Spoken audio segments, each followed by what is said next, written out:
Chapter 13, Family Violence.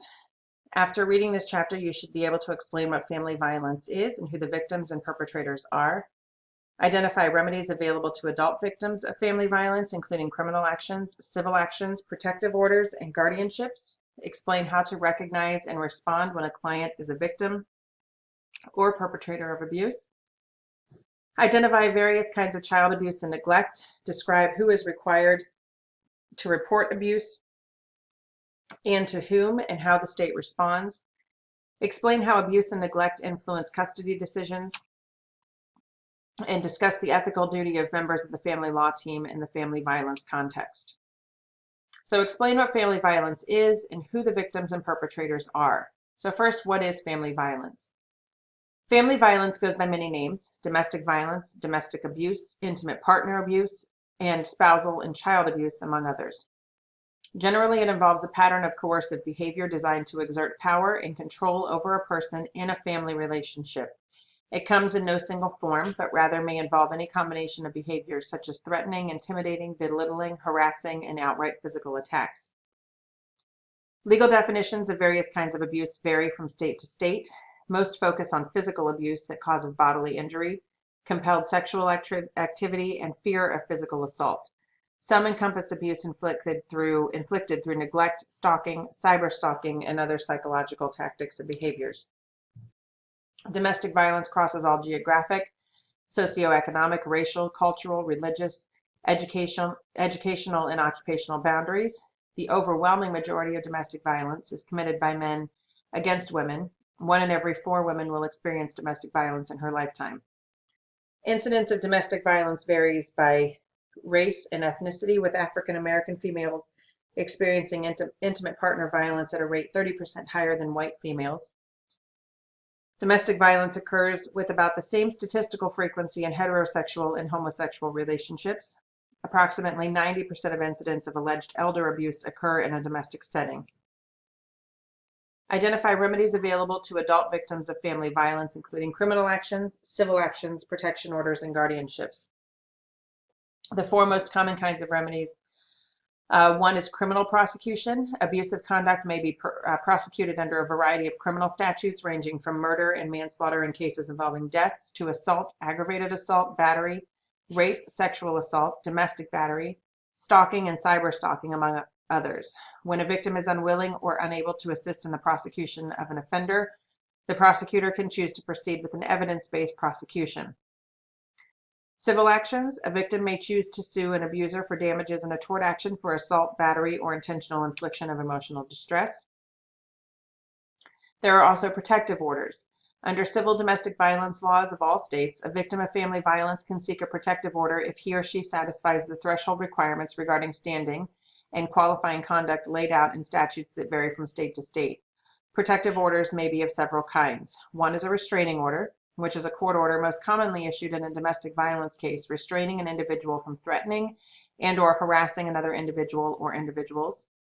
A stay-away order, which is a court order requiring a person to keep away from another individual wherever he or she may be, whether that be at home, work, school, etc.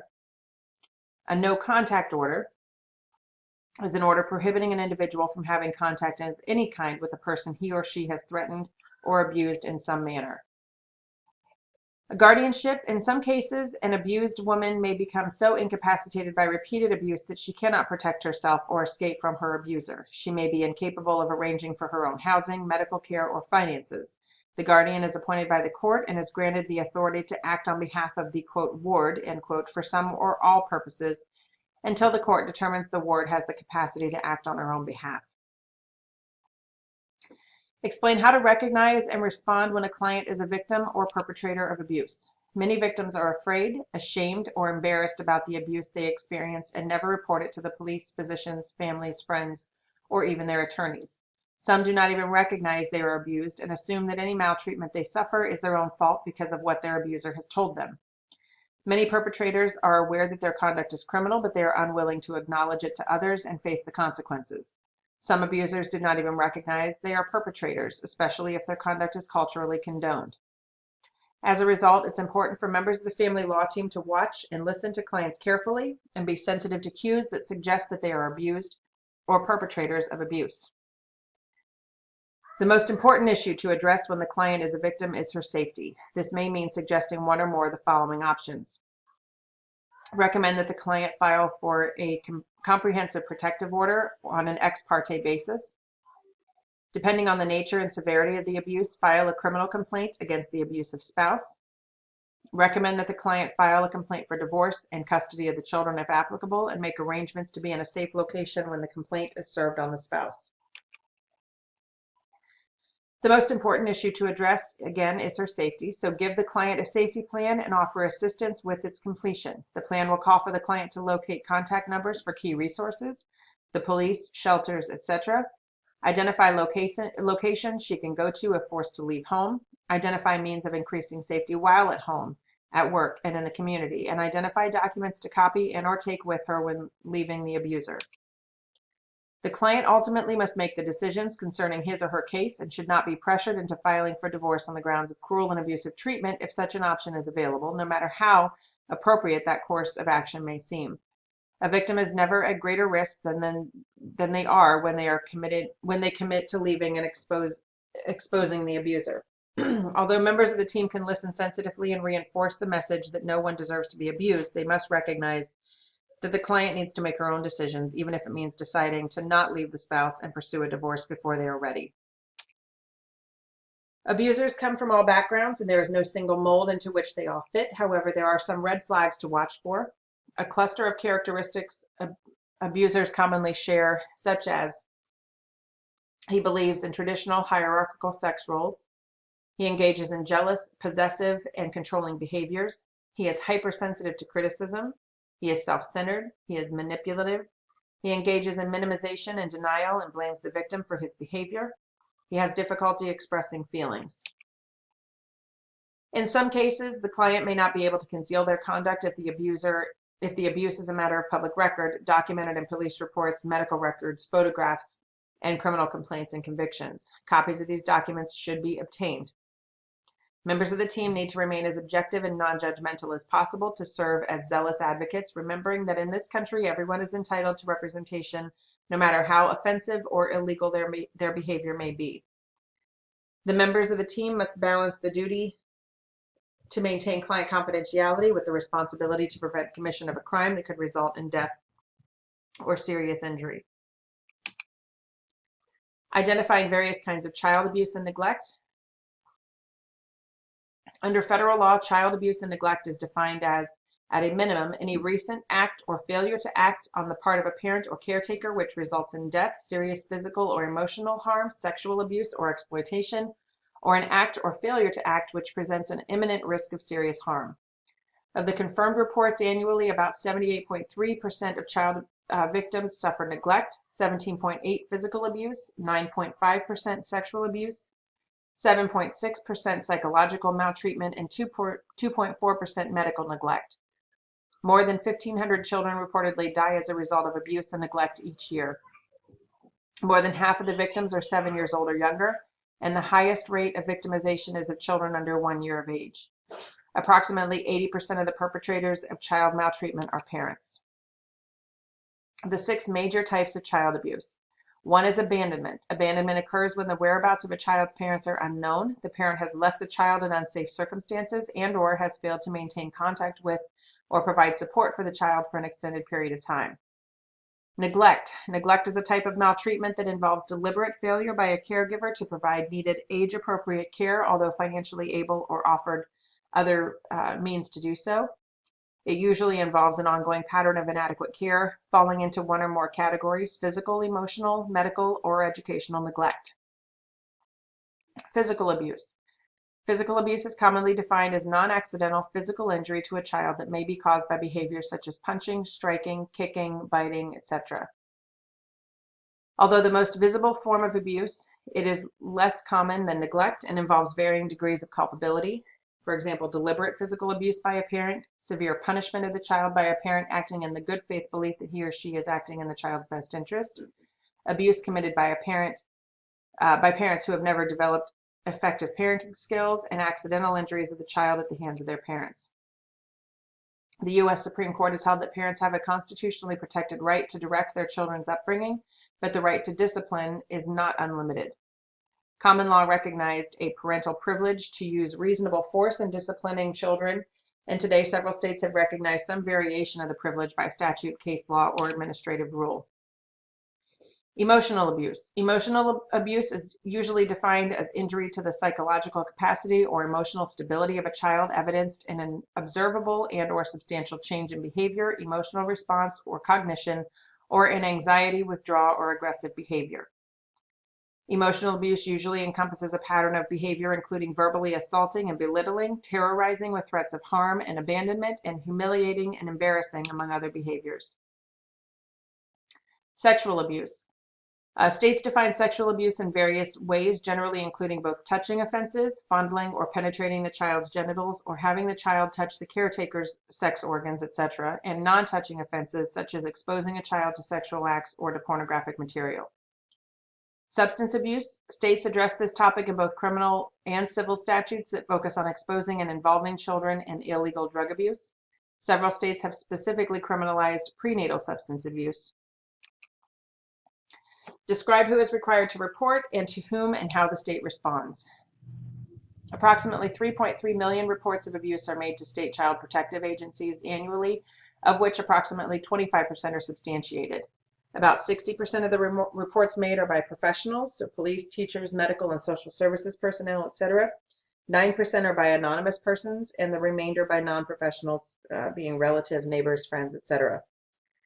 Mandatory reporters. Every state identifies individuals who are required to report suspected child abuse or neglect to a designated child protective services agency, usually a state social or human services agency. They typically include at least law enforcement personnel, health professionals, social workers, teachers, and daycare providers who are usually provided statutory immunity for filing reports in good faith.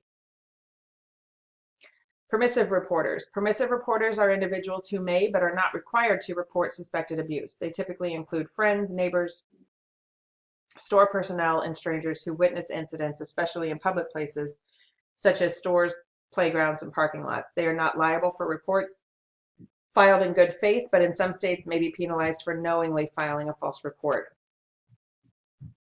What is the role of a state's child protection agency?